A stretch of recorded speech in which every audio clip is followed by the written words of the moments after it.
Je m'appelle Arthur Dion, j'ai fait Télécom ma première année, j'ai été à Eurecom la deuxième année, j'ai fait un master, le master Mines avec Sciences Po, où j'ai rencontré mon associé Louis. Ensemble, on a fondé Maya, qui est une société pour aider la restauration collective à atteindre les objectifs de la loi Egalim. Maya est un projet de recherche universitaire qu'on a fait pendant notre dernière année de master, mon associé Louis Sibyl et moi-même. On était sur un master multidisciplinaire, le master Mines, Management et Innovation du numérique, qu'on fait en partenariat avec Sciences Po ici à Télécom. On a pu avoir des cours de beaucoup de professeurs sur le design, sur la réflexion autour des entreprises de l'économie solidaire et sociale, sur l'interaction avec les utilisateurs. Et toutes ces recherches qu'on a pu effectuer au cours de nos cours se sont cristallisées dans l'idée de Maya. Le constat qui nous a motivés à lancer la société Maya, c'est qu'aujourd'hui, il y a 14 millions de repas qui sont servis par jour par la restauration collective. Ça représente à peu près un Français sur 4. Donc c'est énorme. Ce qui veut dire que si on arrive à faire changer la restauration collective, on a un impact qui est systémique sur l'alimentation en France.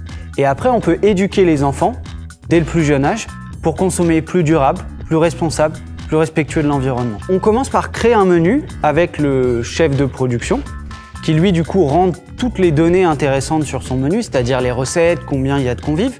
À partir de là, on peut sortir des plans de production, puis aller chercher quelles sont les denrées qui sont nécessaires pour mettre en œuvre ce plan de production.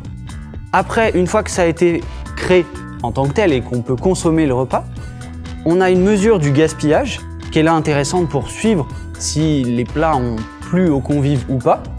Et après ça, on a tout un suivi sur les statistiques Egalim, donc c'est-à-dire 50% de produits durables, dont 20% de produits bio. Les statistiques sur quels ont été les produits les plus gaspillés dans le repas.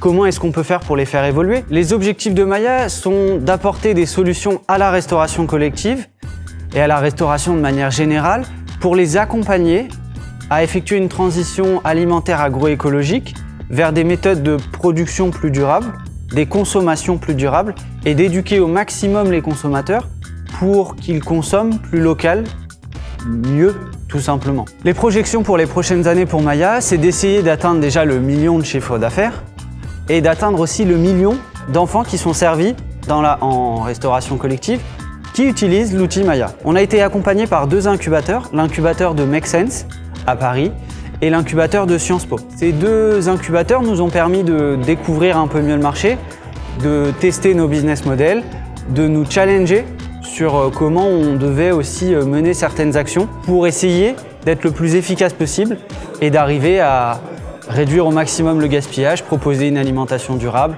avoir un impact le plus important possible auprès de nos clients.